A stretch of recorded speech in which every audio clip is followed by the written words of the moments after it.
Hey savvy investors! Welcome to another episode of the Investing Iguana, the show where I, Iggy, your friendly and fabulous host, help you navigate the jungle of personal finance, investing, and retirement planning. Today, we're going to talk about a topic that is so hot, it's sizzling, the 4% rule. What is it? How does it work? And how can it help you achieve financial freedom? The 4% rule is a popular guideline for how much you can safely withdraw from your retirement savings each year without running out of money. Sounds simple, right? Well, not so fast. There's more to it than meets the eye. The 4% rule is based on a number of assumptions, calculations, and historical data that may or may not apply to your situation. So before you start withdrawing 4% of your portfolio every year, you need to understand the pros and cons of this rule and how to adjust it to fit your needs. But why should you care about the 4% rule? Well, because it can make or break your retirement dreams. Imagine this: you've worked hard all your life, saving and investing for your golden years. You've accumulated a nice nest egg that you think will last you for the rest of your life. You retire at age 65, ready to enjoy your freedom and pursue your passions. You start withdrawing 4% of your portfolio every year, thinking that's a safe and reasonable amount. But then something unexpected happens. The market crashes, inflation skyrockets, or you face a major health or family crisis. Suddenly, your portfolio shrinks faster than you expected, and you realize that you may run out of money before you run out of time. What do you do then? That's where the 4% rule comes in handy. It can help you avoid this nightmare scenario by giving you a guideline for how much you can withdraw from your portfolio each year without running out of money. It can also help you plan ahead for different scenarios and contingencies that may affect your retirement income. It can give you peace of mind and confidence that you can enjoy your retirement without worrying about running out of money. But how does the 4% rule work exactly? And how can you apply it to your own situation? That's what we'll explore in this video. We'll go over the basics of the 4% rule, the assumptions behind it, and the advantages and disadvantages of using it. We'll also show you how to test the 4% rule for your own situation, how to modify it to suit your needs, and what are some alternatives or complements to the 4% rule. The 4% rule was popularized by financial advisor William Bengen, who published a study in 1994 that showed that a retiree could withdraw 4% of their portfolio in the first year of retirement and then adjust that amount for inflation each year without running out of money over a 30-year retirement period. Bengen based his study on historical data from 1926 to 1976, using a portfolio of 50% stocks and 50% bonds. He found that this withdrawal rate was safe for any 30-year period within that time span. But wait a minute. What if you retire earlier or later than Bengen's study? What if you live longer than 30 years in retirement? What if your portfolio has a different asset allocation than 50-50? What if the market conditions change drastically in the future? These are all valid questions that you need to consider before applying the 4% rule to your own situation. Let's start with the first question. When do you plan to retire? The 4% rule assumes that you will retire at age 65 and live for another 30 years. But what if you want to retire early, say at age 40 or 50? Or what if you want to work longer, say until age 70 or 80? Well, in that case, you may need to adjust your withdrawal rate accordingly. If you retire early, you will have a longer retirement period, which means you will need to withdraw less than 4% each year to make your money last. For example, if you retire at age 40 and expect to live until age 90, you will have a 50-year retirement period. In that case, according to some studies, you may need to withdraw only around 3% or less each year to be safe. If you retire late, you will have a shorter retirement period, which means you may be able to withdraw more than 4% each year without running out of money. For example, if you retire at age 70 and expect to live until age 90, you will have a 20-year retirement period. In that case, according to some studies, you may be able to withdraw around 5% or more each year without any problems. Of course, these are just estimates based on historical data and projections. Your actual withdrawal rate will depend on many factors, such as your life expectancy, healthcare costs, taxes, inflation, and market returns. You should always consult with a financial advisor before making any decisions about your retirement income. Now let's move on to the second question. How do you invest your portfolio? The 4% rule assumes that you will invest your portfolio in a mix of 50% stocks and 50% bonds. But what if you have a different asset allocation? What if you have more or less stocks or bonds in your portfolio? How will that affect your withdrawal rate? Well, as a general rule of thumb, the more stocks you have in your portfolio, the higher your potential returns, but also the higher your potential risks. The more bonds you have in your portfolio, the lower your potential returns, but also the lower your potential risks. So how do you balance these two factors?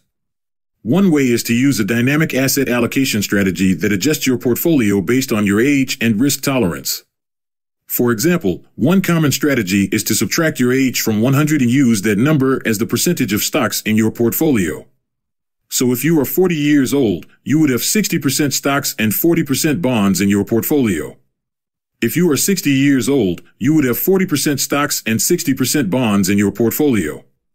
This way, as you get older and closer to retirement, you reduce your exposure to stocks and increase your exposure to bonds.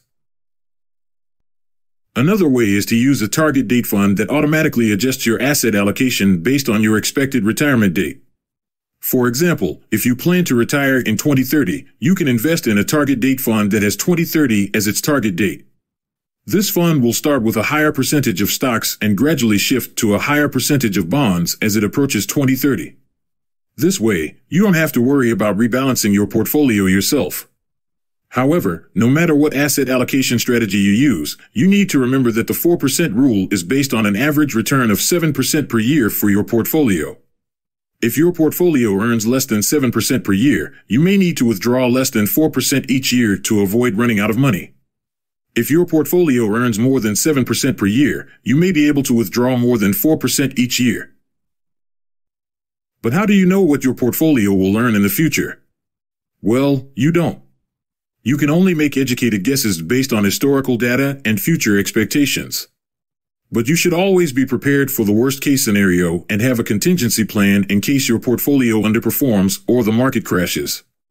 One way to do that is to use a Monte Carlo simulation, which is a tool that generates thousands of possible scenarios for your portfolio based on random variables such as returns, inflation, and withdrawals.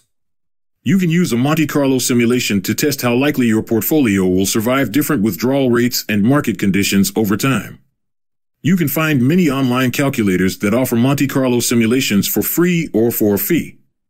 Another way to do that is to use a safe withdrawal rate calculator, which is a tool that calculates the maximum amount you can withdraw from your portfolio each year based on your inputs such as portfolio size, asset allocation, retirement period, inflation, and taxes.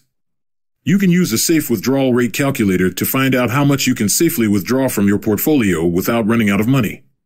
You can find many online calculators that offer safe withdrawal rate calculations for free or for a fee.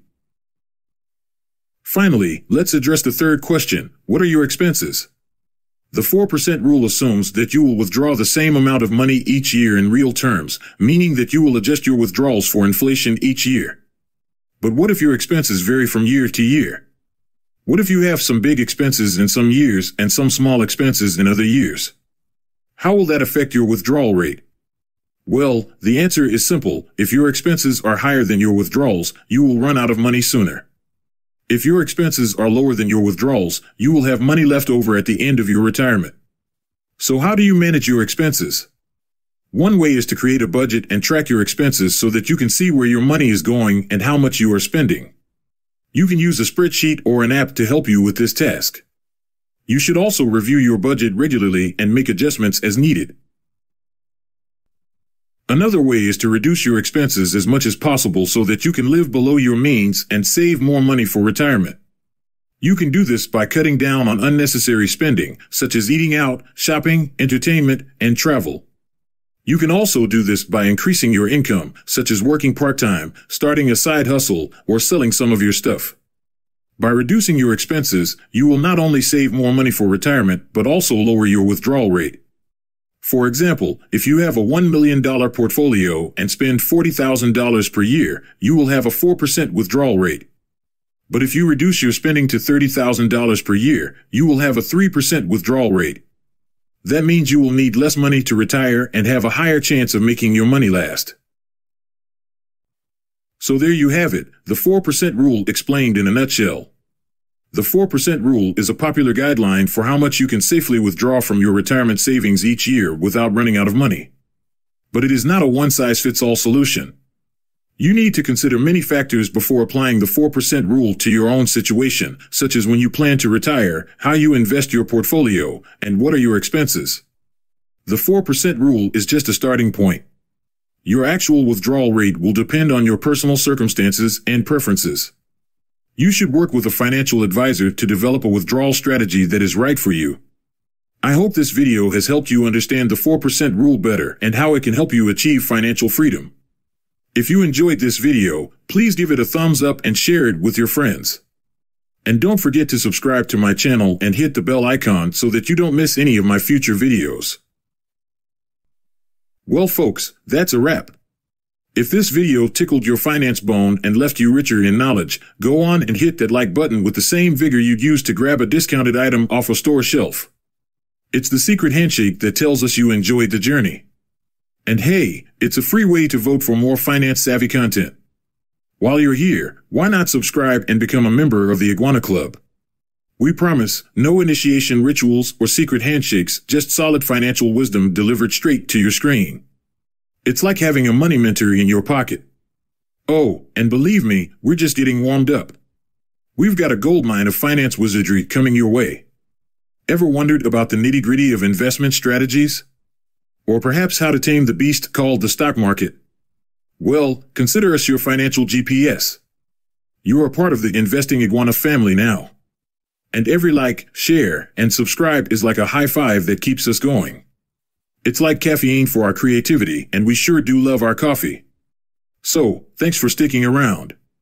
Remember, the road to wealth is paved with informed decisions. Stay curious, keep learning, and let's grow together. See you in the next video for another exciting episode of Finance Fun. Adios amigos.